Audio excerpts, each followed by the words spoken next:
اللہ اکبر. اسی لیے قرآن نے کہا کہ تمہارے جوڑوں کو جو اللہ نے پیدا کیا یہ بہت بڑی بات کیوں پیدا کیا؟ سکون حاصل کرو. یعنی بیوی کے بنا گھر میں سکون نہیں ہے، عورت کے بنا گھروں کے سکون کا تصور نہیں کیا جا سکتا. اللہ اکبر. آپ بولیں گے بھائی سکون کی نیند آ رہی، بوڑھے ہو جاؤ گے، آپ کا خیال کرنے والا کون ہے؟ آدمی کہتا ہے مجھے نکاح کی ضرورت نہیں ہے، بس جو کچھ بھی ہے پیسے میں سب نہیں، کچھ نہیں ہوتا. بیمار پڑ جاؤ گے آپ کی نگہداشت کون کرنے والا ہے؟ بوڑھے ہو جاؤ گے تو سہارا کون بننے والا ہے؟ اسی لیے آپ دیکھیں گے اسلام میں یہ فضیلت ہے کہ شوہر کے مال میں بیوی کو حصہ دیا گیا، بیوی کے مال میں شوہر کو حصہ دیا گیا. کیوں؟ ایک دوسرے کا سکون، ایک دوسرے کا سکون. یہ آیت تو نکاح کے موقع پر رقوں پر لکھا جاتا ہے، لیکن مانا تو سمجھو ذرا، مانا تو سمجھو ذرا. اللہ کی توحید جو ہے یہاں پر بیان کی جا رہی ہے ہمارے رشتے داروں کے ذریعے. اس اللہ نے عورتوں کو پیدا کر کے مردوں کے اوپر سب سے بڑا احسان کیا ہے. اللہ اکبر. دوسری بات، پہلی بات یہ، دوسری بات وجعل بینکم مودہ، اور اس نے تمہارے درمیان محبت کے جوڑے پیدا کیے. محبت. اللہ اکبر. آئیں تھوڑی سی تفصیل میں یہاں پر آپ کو بتا دوں گا تاکہ آپ یہ سمجھ جائیں کہ محبت کیا چیز ہے. محبت کیا چیز ہے؟ اس چیز کو جانیں. یہ اللہ کی سب سے بڑی نعمت ہے. محبت اللہ کی سب سے بڑی عطا ہے. محبت بازار میں ملنے والی نہیں ہوتی. محبت دل جوئی کر کے خریدی نہیں جا سکتی جب تک کہ رب کا حکم نازل ہو. اللہ اکبر. آئیں آج عجیب و غریب بات آج ہمارے سماج کے اندر آ رہی ہے. آج ہم کہتے ہیں نہیں پر مجھ کو فلاں عورت سے محبت ہو گئی. نہیں، محبت نہیں، محبت نہیں ہوتی کسی سے. محبت اللہ کی ایک ایسی نعمت ہے جس کو چاہتا ہے اللہ عطا کر دیتا ہے، جس کو چاہتا ہے اللہ نہیں دے سکتا. جس کو چاہتا ہے اللہ دے دیتا ہے، جس کو چاہتا ہے اللہ دے نہیں سکتا. اسی لیے یہاں ایک مسئلہ یہ نکلتا ہے کسی بھی جوڑے میں میاں اور بیوی میں شادی سے پہلے محبت ہو ہی نہیں سکتی. محبت پیدا کرنے کا ایک ہی راستہ ہے نکاح. نکاح کے بعد اللہ تبارک و تعالیٰ دلوں میں محبت ڈالے. چھوڑی دیر کے لیے دیکھا لڑکی اجنبی ہے، لڑکا اجنبی ہے. ایجاب اور قبول سے پہلے رشتہ ٹوٹ بھی سکتا ہے، دونوں کو کوئی حق ملنے والا نہیں ہے. ابھی تھوڑی دیر کے بعد لڑکے نے کہہ دیا کہ ہاں میں نے قبول کیا، لڑکی نے کہہ دیا کہ ہاں میں نے قبول کر لیا. اللہ کی رحمت کے دروازے کھل گئے. ایک لمحے میں اگر دونوں رشتوں میں کچھ ہو گئے، دونوں کے جذبات کو آپ دیکھیے. یہی جذبات جو مر جاتے ہیں اسی چیز کا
کا نام کیا ہے؟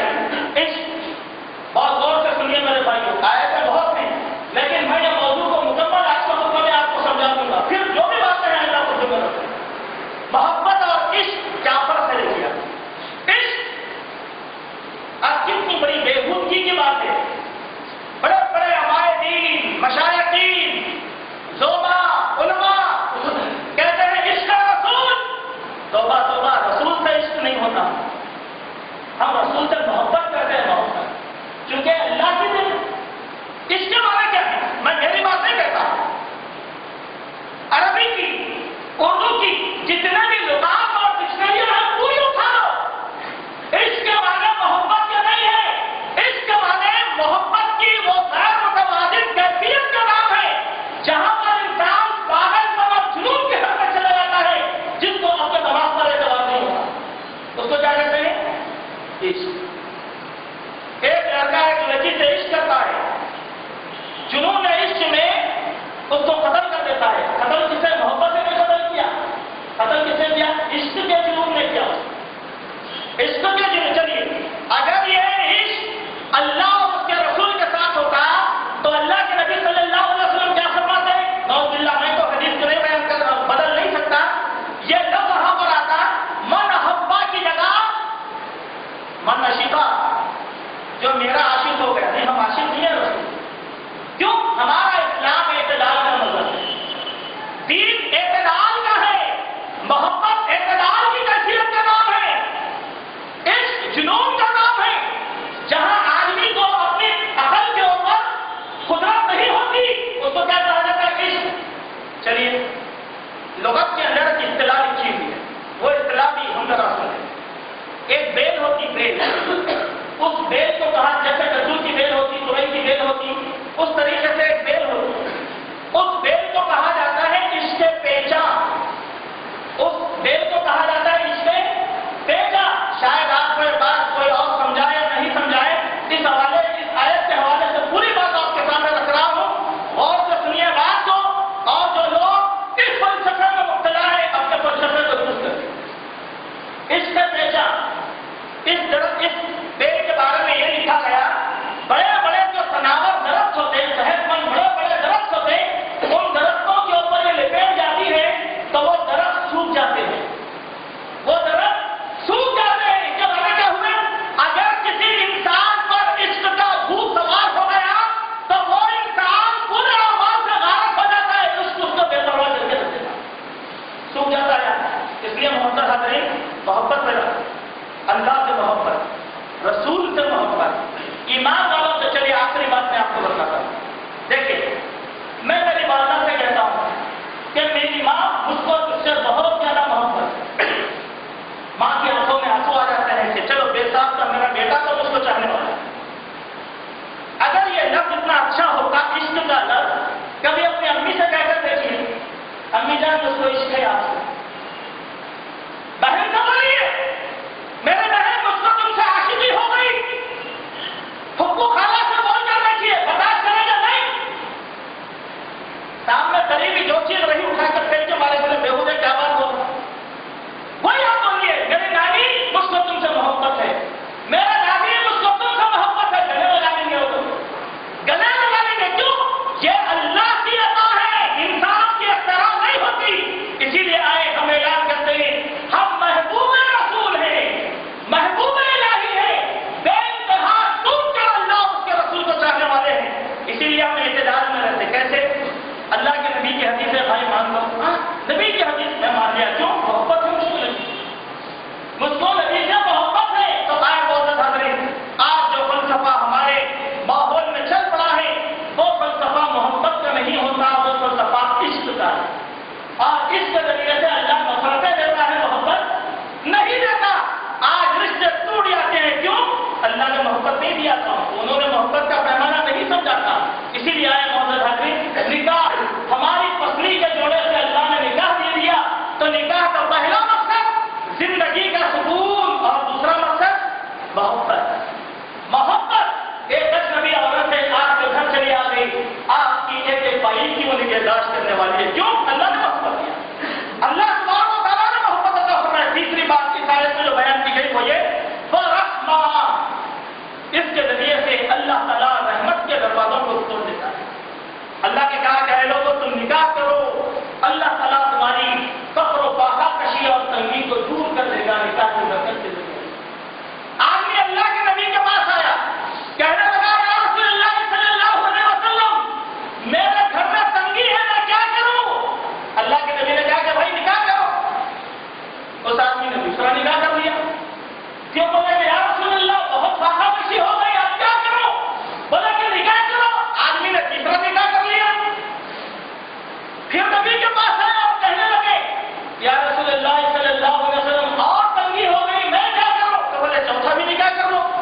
نبی کا حکم تھا، اس آدمی نے چوتھا بھی نکاح کر لیا. چوتھے نکاح کے بعد جب ملاقات ہوئی تو کہنے لگا کہ یا رسول اللہ اب اللہ تعالیٰ نے رحمت کھول دیا میرے. نکاح کرو، نکاح کے ذریعے سے اللہ رحمت کے خزانوں کو کھولتا ہے. یہ رحمت اللہ تبارک و تعالیٰ کیسے کھولتا ہے بندہ تصور بھی نہیں کر سکتا کہ اللہ تعالیٰ کیسے روزی کے ذرائع پیدا کر دیتا ہے. تو اللہ تعالیٰ بیان کیا اللہ کی نشانی ہے. کیا ہے اللہ کی نشانی؟ نکاح. اب آؤ ذہن میں بٹھاؤ یہ بات کو کہ نکاح بندوں کی ضرورت اپنی جگہ ضرور ہے، لیکن نکاح میں اللہ کی توحید ہے اور اللہ کی معرفت ہے اور اللہ تبارک و تعالیٰ کو جاننا رکھا ہوا ہے. پہچان اللہ کی نشانی ہے. تھوڑی دیر کے لیے غور کرو کہ اللہ تعالیٰ اگر یہ نکاح نہیں دیتا تو ہمارا کیا ہو جاتا؟ ہمارا کیا ہو جاتا؟ یہ ذرا غور کریں. 2 آیتیں میں نے آپ کے سامنے رکھا. تیسری آیت اللہ تبارک و تعالیٰ سورہ روم آیت نمبر 22 میں ارشاد فرماتے ہیں اپنی تیسری نشانی وَمِنْ آيَاتِهِ خَلْقُ السَّمَاوَاتِ وَالْأَرْضِ، اور اللہ ہی کی نشانیوں میں سے ایک نشانی زمین اور آسمانوں کا پیدا کیا جانا. وَاخْتِلَافُ أَلْسِنَتِكُمْ، اور تمہارا اپنی زبانوں میں مختلف زبانوں والا ہونا. وَأَلْوَانِكُمْ، مختلف رنگوں والا ہونا. إِنَّ فِي ذَلِكَ لَآيَاتٍ لِلْعَالَمِينَ، یقیناً دونوں جہانوں کے لیے اس میں بڑی نشانی ہے. دیکھیے 3 باتیں. زمین اور آسمان کو اللہ نے پیدا کیا، یہ اللہ کی معرفت کی سب سے پہلی بڑی نشانی. دوسری، مختلف زبانوں کو اللہ تبارک و تعالیٰ نے پیدا فرمایا. کوئی اردو بولتا ہے، کوئی عربی بولتا ہے، کوئی تیلگو بولتا ہے، کوئی ملیالی بولتا ہے. ہمارے ہندوستان میں 18 سرکاری زبانیں ہیں، غیر سرکاری زبانیں ہزاروں کی تعداد میں ہمارے پاس ہیں. ویسے پوری دنیا کی زبانوں کو اگر ملایا جائے لاکھوں کی زبانیں انسان بولتا ہے. ایک کی بولی دوسرا نہیں سمجھ سکتا، اپنا ہم وطن اس بولی کو سمجھتا ہے. یہ بھی اللہ کی نشانی ہے. کوئی گارا، کوئی کالا ہے، کوئی سانولا ہے، کوئی گورا ہے، کسی کا رنگ لال ہے، مختلف رنگوں والا انسان ہے. اللہ اکبر، اس میں بڑی نشانی ہے. اللہ کی بڑی نشانی ہے. وہ نشانیاں کیا کیا ہیں آپ دیکھیں. اللہ تعالیٰ ان زبانوں کے ذریعے سے ہم کو ایک شناخت دیا، ان رنگوں کے ذریعے سے ایک شناخت دیا. فرض کر لیں کوئی آدمی عربی ہے، عربی و نسل آدمی، اللہ نے اس کے چہرے پر ایک ایسے رنگت ادا کیا، دیکھنے والا پوچھتا ہے کہ بھائی تم عرب ہو؟ چہرے پر اللہ نے دے دیا. کوئی آدمی تھوڑا سا کالا ہے ہمارے ہندوستان کا، کوئی ذرا کالا ہے، ہم اس کو دیکھ کر پوچھتے ہیں کہ بھائی تم تملین ہو. کوئی دبلا پتلا ہے اور لنگی پہنتا ہے تو ہم اس کو پتہ کیا تم ملیالی ہو. بھائی آپ کیسے پہچانے؟ نہیں میں تمہارے حلیے سے پہچانے. دیکھیے اللہ نے دیا شناخت کے ذریعے اللہ نے بنایا. آپ کہیں گئے اور وہاں پر جانے کے بعد کسی کو گفتگو کرتا ہوا دیکھے تو آپ بولتے ہیں دیکھو یہ آدمی فرینچ بول رہا ہے، یہ آدمی فرینچ بول رہا ہے، دیکھو یہ آدمی عربی بول رہا ہے، یہ عرب کا ہے، یہ اردو بول رہا ہے، یہ انڈیا کا ہو سکتا ہے، یہ تیلگو بول رہا ہے، یہ آگرہ کا ہو سکتا، یہ کنڈا بول رہا ہے، کرناٹک کا. یہ کیا ہے؟ اللہ کی نشانیاں. یہ سب اللہ کی نشانیاں ہیں. اس میں اللہ تبارک و تعالیٰ نے بہت بڑا پیغام دیا. انشاءاللہ آئندہ جمعہ اسی آیت سے ہم خطبے کا آغاز کریں گے. اللہ تبارک و تعالیٰ سے دعا ہے کہ اللہ تبارک و تعالیٰ ہم سب کو قرآن اور سنت کا پاسدار بنائے. اللہ تعالیٰ ہم سب کو توحید کی معرفت نصیب فرمائے. اللہ تعالیٰ ہم سب کے دلوں میں اللہ اپنے اور اپنے رسول کی محبت کو ڈال دے. اللہ تبارک و تعالیٰ سنتوں کو زندہ کرنے والا بنائے. بدعات اور خرافات سے اللہ تعالیٰ ہم سب کی حفاظت فرمائے. اللہ تبارک و تعالیٰ ہمارے حالات پر رحم فرمائے. اللہ ہمارے ملک میں، ہمارے شہر میں امن و امان کو قائم کر دے. اللہ تعالیٰ ہمارے گھروں میں امن و امان کو قائم کر دے. اللہ ہمارے دلوں سے اغیار کے خوف کو ختم فرما دے. اللہ